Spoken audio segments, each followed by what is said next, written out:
कोटि कोटि प्रणाम। महाराज जी, मैं ऑस्ट्रेलिया का नागरिक हूं और आपके यूट्यूब पर प्रवचनों से प्रभावित होकर भारत प्रिय देश आया हूं, तो आपकी तपस्या के ओज आत्मसात करने आया हूं।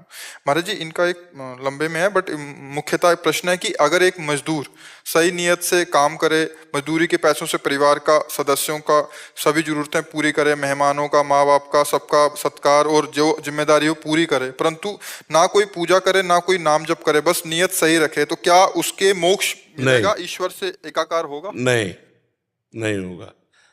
जैसे हम उदाहरण में आपको बताते हैं, भारत सरकार आपको अपने कार्य के लिए ऑस्ट्रेलिया भेजे, आप भारतवासी हो और आपको अपने कार्य के लिए ऑस्ट्रेलिया भेजे, और आप ऑस्ट्रेलिया में सुविधा मांगे भारत सरकार से, मकान हर व्यवस्था होनी चाहिए, और वो आपके वहां ब्याह करवा दे, मकान दे दे, हर व्यवस्था कर दे, लेकिन अपने कार्य के लिए जो भेजा था सरकारी कार्य के लिए वो सब सुविधाएं दे, और आप लड़का बच्चा पैदा करो, पढ़ाओ लिखाओ, सबको खवाओ पियाओ, सरकारी खर्चे से सब व्यवस्था होती रही, और आपको 20 वर्ष बाद बुलाया जाए और इसके बाद पूछा जाए कि आपने सरकारी काम क्या किया, तो आप कहोगे हमने अपने बच्चे पैदा किए, उनको पढ़ाया लिखाया, उनके ब्याह किए, हमें सरकारी काम तो आप दंडनीय अपराधी माने जाएंगे कि नहीं माने जाएंगे? माने जाएंगे, अपराधी माने जाएंगे। तो भगवान ने आपको मानव देह दी है भजन करने के लिए। अब आप भजन विरक्त होके नहीं कर पा रहे थे तो आपको पत्नी दिया, आपको व्यवस्था दी, भोग सामग्री दी, लेकिन आप भजन नहीं करें और उन सब कार्यों को करें और भगवान का ना भजन किया ना चिंतन किया, तो आपको दंडनीय अपराध है। आप जब शरीर छूटेगा तो आपको दंड मिलेगा कि अन्य योनियां है उनमें भोगना पड़ेगा, जबरदस्ती जाना पड़ेगा। इसलिए भजन अनिवार्य है, सरकारी काम में भजन करना। ये तन कर फल विषय न भाई, भजिए राम सब काम बिहाई। मनुष्य शरीर की प्रधानता है, क्या जाता है राम राम कृष्ण कृष्ण हरि हरि जबान से बोल रहे हैं और सब मेहनत वही कर रहे हैं और सब कार्य को भगवान को समर्पित कर देते हैं, इससे भगवत प्राप्ति हो जाएगी। ध्यान सही रखें। हाँ, ध्यान हमारा प्रभु में लगा रहे और हम कार्य संसार के कर रहे तो हमें भगवत प्राप्ति हो। लेकिन अच्युत भावना विहीन, भगवत भावना विहीन, फिर तो ऐसे नहीं, फिर तो असंख्यों लोग इसी में लगे हुए हैं, अपने परिवार को मेहनत करके खवा रहे हैं, पिला रहे हैं, पोषण कर रहे हैं। फिर मोह ममता किसे कहते हैं, फिर माया की फांसी किसे कहते हैं? इसी को तो कहते हैं भगवान का नाम जप करो और परिवार को भगवान के सदस्य समझो और खूब मेहनत करके खवाओ पियाओ, इसी से भगवत प्राप्ति हो जाएगी। मेरा नियत था जी, वो यदि उसकी नियत सही है जी, एकदम नियत सही है जी, आप नियत का मतलब समझ रहे हो, कोई गलत काम नहीं कर रहा। हाँ। लेकिन सबसे बड़ा गलत काम वो ये कर रहा है कि वो मनुष्य जीवन भगवत स्मृति के लिए था और भगवान की स्मृति से नहीं है, तो इसलिए उसकी नियत सही नहीं मानी जाएगी।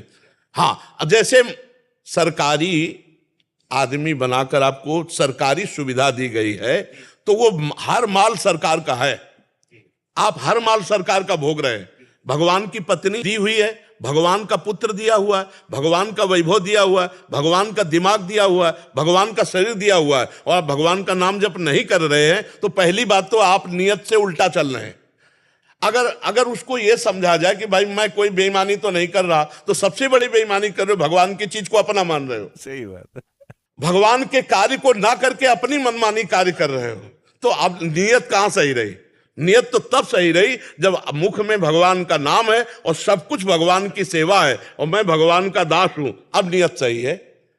इससे लोक परलोक सब मंगल को प्राप्त हो जाएंगे। ये बात समझो। आप बहुत अच्छे आदमी हैं, आप बहुत अच्छा सोच कर रहे हैं, पर वो बात ना आप नहीं समझ पा रहे जो हम कहना चाहते हैं। नहीं समझ गया मैं, समझ गए ना? हाँ, ईश्वर का नाम भी जरूरी है, नियत साफ भी जरूरी। हाँ, नियत साफ तभी मानी जाएगी। नहीं, पहली बेईमानी तो आपने शुरुआत में ही कर ली।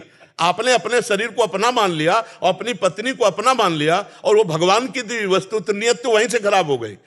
मुनीम मालिक की संपत्ति पर अपना कब्जा जमा ले, उसकी नियत अच्छी मानी जाएगी क्या? नाथ सकल संपदा तुम्हारी और मैं सेवक समेत सुत नारी, ये है सही नियत। सही नियत ये है, नाथ सकल संपदा तुम्हारी मैं सेवक समेत सुत नारी। अब सही नियत से चलो, भगवान की वस्तु मान करके और भगवान का चिंतन करते हुए करो, अब विजय की प्राप्ति होगी, अब लोक परलोक सब मंगल हो जाएगा। अब आप कह रहे हो कि पत्नी मेरी, पुत्र मेरा, धन मेरा, संपत्ति मेरा, शरीर मेरा, अब समझना, तो पहली बात तो बेईमानी यहीं से शुरू हो गई। सही बात। मालिक, मैं आ गया। हाँ, और मालिक की वस्तु को आप मालिक की ना मानकर अपनी मान रहे हैं, तो नियत साफ कहाँ है? नहीं ना। वो तो पहले मानना चाहिए। मैं तो एक मजदूर का उदाहरण दिया किसी का। देखो, हम सब मजदूर हैं, हम सब मजदूर हैं, हम सब मजदूर अपने अपने डिपार्टमेंट में सब मजदूरी करके अपने अपने उधर पोषण, अपनी अपनी सेवा कर रहे। हम भी तो मजदूरी कर रहे हैं, हम नहीं मजदूरी कर रहे, हमको भी पेमेंट मिल रही। कृपा, भगवान की कृपा।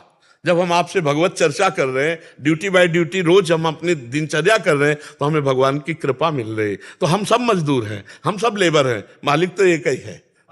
हाँ, तो हाँ, और उसी के बनाए हुए सब हैं, सारी सृष्टि। यही बात मान लो, यही अंदर से मान लो। तो जब उसकी वस्तु है, तो जैसे हम मालिक की कार का प्रयोग करेंगे ना, और आपसे कोई पूछे कि भाई कार बहुत जोर की है, तो आप कहोगे नहीं नहीं, मेरी नहीं, मेरी मालिक की है। मालिक की। आप भले जबान से ना बोलो, लेकिन अंदर रहेगा मालिक की है। और अभी क्या है? मेरी है। ये बेईमानी, नियत साफ नहीं है। नियत साफ जिसे कहते हैं, वो नियत साफ नहीं है हमारे अध्यात्म में। अच्छा, अध्यात्म में, संसार में तो अज्ञान के कारण वो मैं में सब कुछ, हाँ, लेकिन अध्यात्म में नहीं। आप समझ पाए प्रभु? संतुष्ट हैं आप? बिल्कुल बिल्कुल संतुष्ट है। मोहनलाल शरण जी। राधे राधे महाराज जी। महाराज जी, भगवत प्राप्ति के लिए तत्व ज्ञान का होना जरूरी है, और चराचर में जड़ चेतन में भगवान को देखना है, उसके लिए कैसे? नाम जप करो, खूब भगवत लीला कथा सुनो, पापाचरण से मन को बचाओ, पवित्र आहार भगवान को प्रसादी करके पवा के पाओ, समाज में जिसकी सेवा करने का अवसर मिले उसे भगवत भाव से सेवा करो। अभी शुद्ध ज्ञान होना शुरू हो जाएगा। अब किसका प्रश्न है? हाँ, शुद्ध ज्ञान भगवान की कृपा से होता है।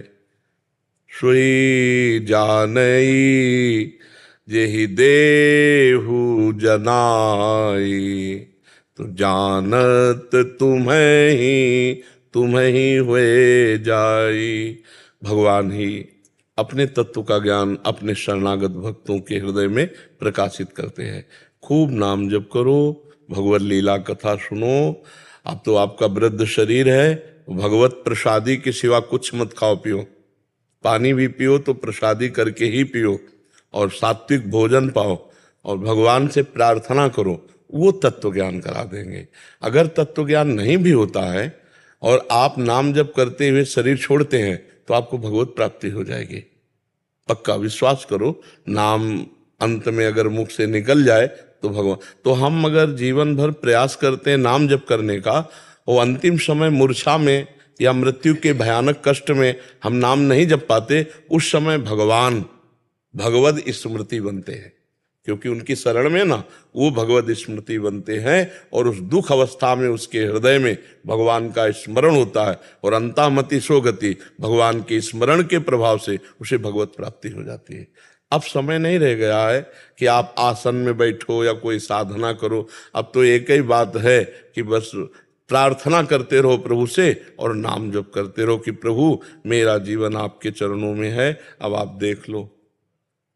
बार बार भगवान से प्रार्थना करो कि सुनेरी मैंने निर्बल के बलराम, मैं निर्बल हूं प्रभु, मेरे बल आप हो। ना मेरे पास अपना कोई बल है, न धन बल है, न तपस्या बल है, न बाहुबल है।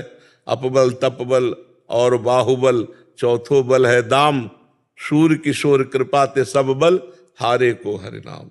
हे हरि, मैं आपकी शरण में, हे प्रियाजू मैं आपकी शरण में हूँ। उनसे प्रार्थना करो, नाम जप करो, वो ऐसा संयोग बना देंगे कि आपका अंतिम बढ़िया हो जाएगा। वो अंतिम फाइनल हो गया बढ़िया, तो पूरा जीवन बढ़िया बन, मृत्यु बढ़िया हो गई ना, तो सब काम बढ़िया बन गया। तो देखो, पहली बात तो आप वृंदावन वास करते हो, और हमें लगता है अखंड वास करते हो, तो अब तो आपकी भगवत प्राप्ति में कोई संशय नहीं है। विश्वास कीजिए, चार जैसे चद्दर के चार कोने होते हैं, और एक कोना पकड़ ले तो पूरा चद्दर आ जाएगी, नहीं आ जाएगा। ऐसे ही नाम धाम रूप लीला, ये हमारी उपासना के चार हैं खंबे। नाम रूप लीला धाम चार है ना। अच्छा, हम नाम भूल गए, हमारे अंदर रूप का चिंतन नहीं हो रहा, हम लीला श्रवण गायन ध्यान नहीं कर रहे, हम धाम में तो पड़े एक कोना तो हमारे हाथ में है। तो जो नाम प्रदान करता है, जो रूप प्रदान करता है, जो लीला प्रदान करती, वही धाम प्रदान करता है। तो धामवास भगवत प्राप्ति निश्चित। बस वृंदावन बसिक इतनो बड़ो सयान, जुगल चरण के भजन बिन निमिष न दीजे जान। हमारा प्रयास रहे कि हम हर समय श्यामा श्याम जी का नाम जप करते रहे, नहीं तो हम पड़े हैं यहीं प्राण छूटेंगे और हमें भगवत प्राप्ति होगी धाम के प्रभाव से। काशी में जब किसी के प्राण छूटते हैं ना, तो देवादिदेव महादेव तारक मंत्र देकर, और ये तो वृंदावन धाम जहाँ की चरण रज के लिए जो रज शिव सनकादिक याचत, सो रज शीस चढ़ाऊं, किशोरी तेरे चरणन की रज पाऊं, बैठ रहूं कुंजन के कोने, श्याम राधिका गाऊं। तो बढ़िया कुंजन के कोने वृंदावन धाम में वास दे दिया। राधा राधा राधा राधा रटो और प्यारी जी से प्रार्थना करो कि मेरे बनाए न बनेगी, आप ही के बनाए बनेगी। अब देख लो कैसे बनाना है। हम तो आपके चरणों में आपके बुलाने पर, हम नहीं आए, आपके बुलाने पर आपके चरणों में आके आपकी कृपा से पढ़ रहे हैं।